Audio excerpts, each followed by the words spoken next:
ladies and gentlemen, Lynch Gaming here. Today we are going to be talking about a new event that's going on for War Thunder.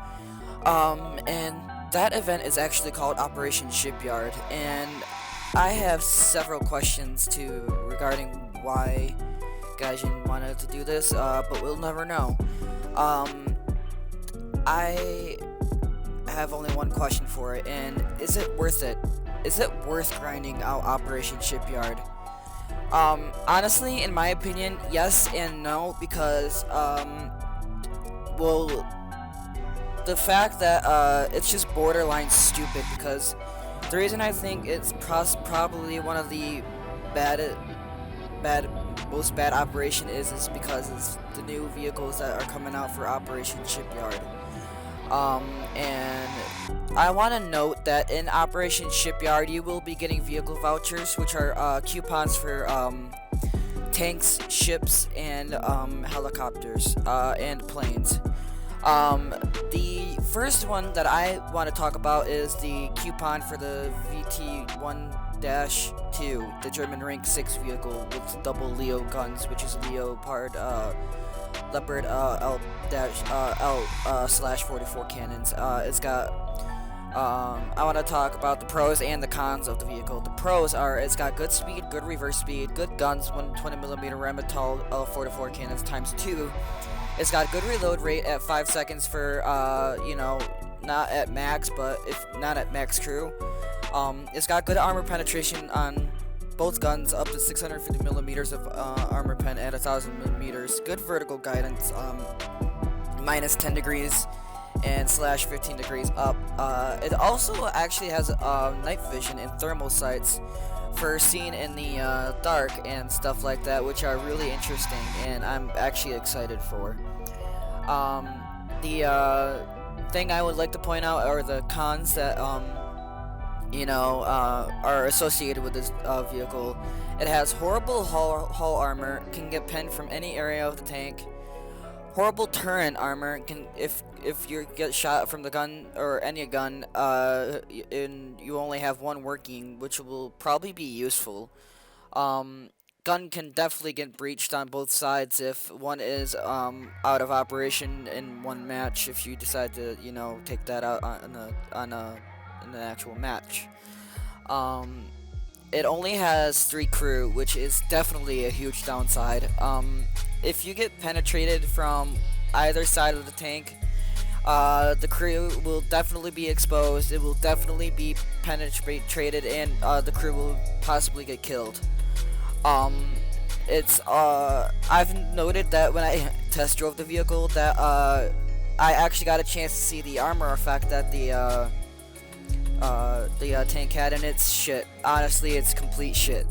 But the lack of armor, it also has hull break, which you gotta be careful when you're moving. And I want to note that this vehicle was actually produced, and it was actually their attempt, Germans attempt at making a MBT that has 2 120mm guns that is also for good speed and good reverse speed and but you gotta get your gun directly on target when you shoot, because if you shoot, then your gun's gonna completely mess up and you're not gonna be able to fire. That's another thing I wanted to note. You have to be in a position where you can actually be able to fire the L44 cannons. It's really annoying, and I hate the fact that I have to be in stopping position to actually fire the guns in order to be accurate. You can move when firing, but it's highly not recommended. You have to be in very good mobility. You have to have very good cover, and if you want to last longer in the battle. It's more of a derp gun than it's more of a meme tank, in my opinion, and it's really interesting to see that Gaijin actually implemented that, and I'm actually wanting to grind for the L44, the VT1-2, correction, sorry. I am really excited to see this thing in action, and honestly, it's gonna probably be worth grinding for it.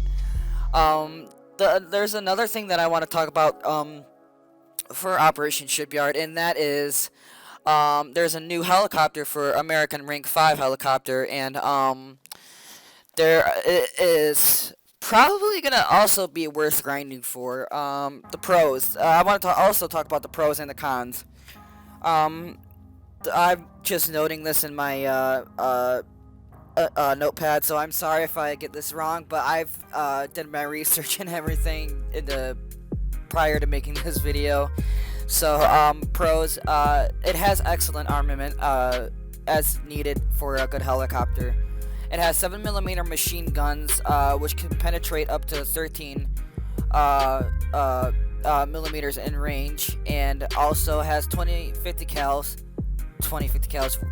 Correction. It has two 50 cals, I believe, and it has one 20mm Gatling gun.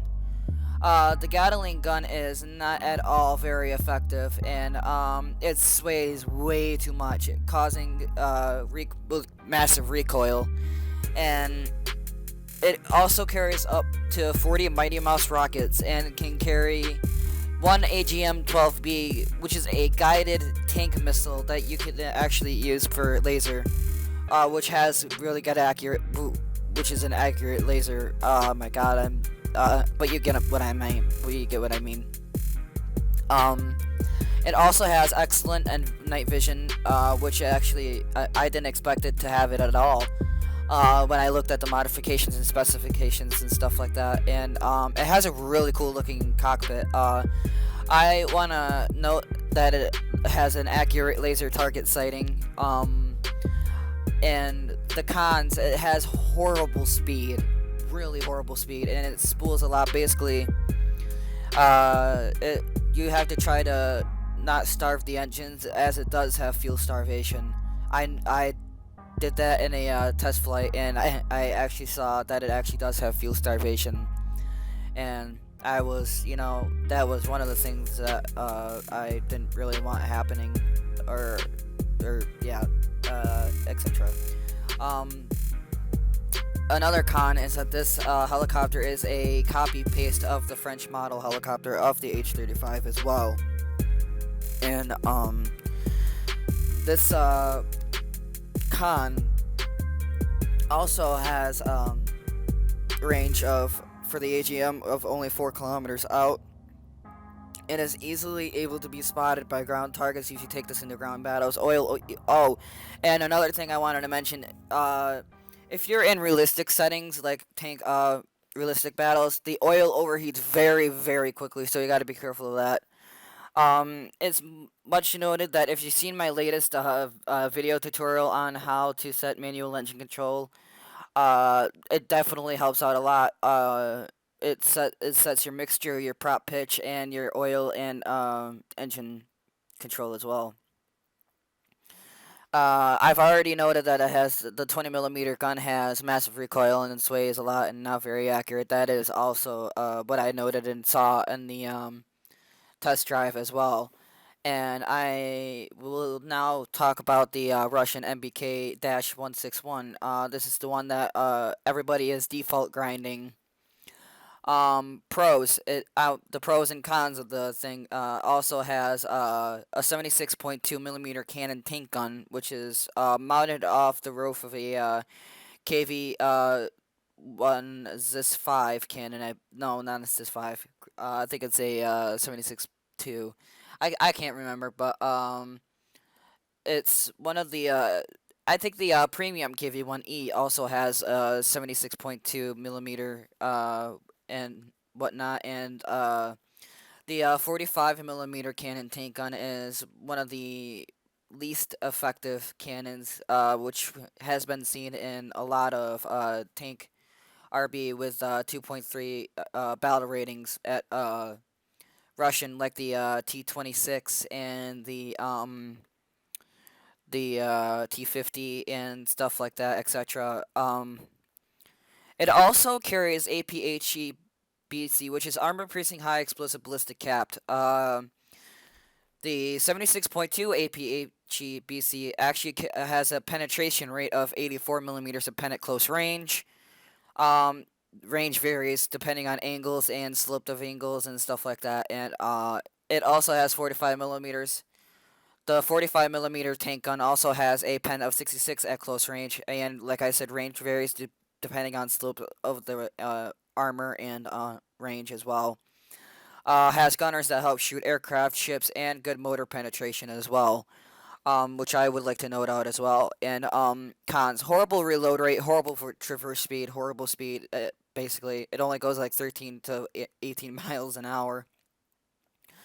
Horrible motor range, horrible turn time, and I think a lot of the turn time is most noted because of the heaviness of the armor that it carries of the motor gunboat. Um, Also, that's all I would like to mention in this video. If you enjoyed this video, please like, comment, and or subscribe, as it does help me generate more content. And there is a new video coming out soon. I would like to hint out as Orbiter 2010 Soyuz ride to the International Space Station and re-entry. If you want to stay tuned and follow me, like I said, subscribe. And the new video will be coming out possibly either tomorrow or the next day, or possibly even today. I might do 2 videos today. So, yeah. I hope you guys enjoyed this video. And as always, Lynch Gaming out.